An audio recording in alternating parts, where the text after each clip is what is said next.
आपण चालत आलोय यावर्षी पंढरीची वारी। खरं तर आपली वारी आपली परंपरा आणि महाराष्ट्र न्यूज चॅनलच्या माध्यमातून तुम्ही सर्वांनी अनुभवली यंदाची पंढरीची वारी। खरं तर या पंढरीच्या वारीमध्ये आज अक्षरशः ही सगळी वारकरी मंडळी हजारो लाखोच्या संख्येने या पंढरपुरामध्ये दाखल झाली होती आणि आज ती पुन्हा प्रस्थान आपापल्या गावाकडे आपापल्या घरांकडे ही सगळी मंडळी जी आहे वारकरी मंडळी ती पुन्हा आता प्रस्थान करताना आपल्याला दिसते आहे। खरं तर आपण नामदेव पायरीपाशी आहोत आणि आज जशी काल गर्दी होती एकादशीची त्या मानाने आज थोडी कमी गर्दी आहे, पण नक्की वारकऱ्याच्या मनामध्ये या वर्षीची वारी कशी आहे किंवा त्याचा काय आनंद झाला किंवा काय आनंद होतोय हे आपण जाणून घेणार आहोत। आपल्या सोबत हरिभक्त पारायण मोरे महाराज आहेत। मोरे महाराज रामकृष्ण हरी। आणि काय सांगाल, किती वर्षाची परंपरा आहे, काय वारीसाठी सेवा असते तुमची आणि काय एकंदरीत भक्तिमय वातावरण आहे? माझ्या वडिलांची निराशिका देवा श्री चरण सेवा पांडुरंगा अखंड अशी पिढ्यानपिढ्या वारी चालू झालेली आहे। या वारीसाठी सांगावं तेवढं कमीच आहे महाराज। या वारीचा जे आनंद आहे की गगनासुद्धा मारत नाही। काय सांगू या संतांची सोबत किंवा आपले येतात असे जण धन्य माता पिता यायच्या पुढे कन्यापती होती तयार हरी वाटे देवा गीता भागवत करीत सांगून अखंड चिंतन विठोबाचे तुका म्हणे मज घडू त्यांची सेवा तरी माया दैवा पारण। खरं तर आपुलिया हिता जोसे जागता आणि धन्य माता पिता तयाची या खरं तर धन्यता माता पिताला दिली, त्यांच्यामुळे ही वारी अनुभवता येते। खरं तर संत चरण रज लागता सहज आणि वासनेचे बीज जळूनी जाये मग राम नाम उपजे आवडी आणि सुख घडोघडी वाढू लागे। वारी म्हणजे एक सुखाचा सोहळा आहे, वारी म्हणजे एक आनंदाचा सोहळा आहे आणि हा पूर्ण एक अनुभवायचा सोहळा आहे।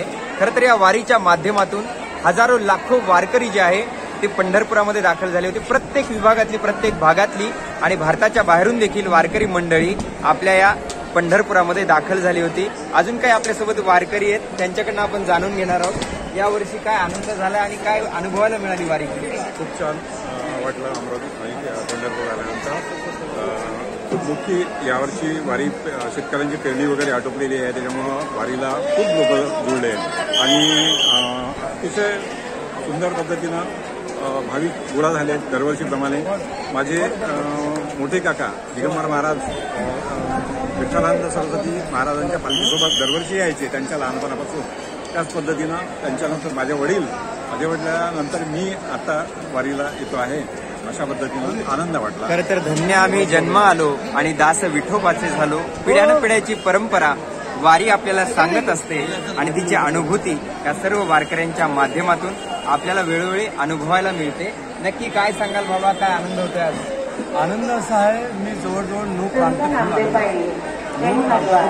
आलो, पण असा सुख सोहळा या त्रिभुवनात नाही। या पंढरपूरसारखा जो आनंद प्रेम सुख असं त्रिभुवनात नाही, कारण या ठिकाणी साधू संतांनी या पंढरीचं वर्णन केलं। असेच करू नये उदंड पाहिले उदंड ऐकले उदंड वर्णले सत्य महिमे ऐशी चंद्रभागा ऐसे भीमातीर ऐसा नामघोष सांगा ऐसे साधू संत ऐसा नामघोषा ऐसा विटेवर देव कोठे। खरं तर योगे 28 विटेवरी उभा आणि वामांगी रुक्माई दिसे दिव्य शोभा।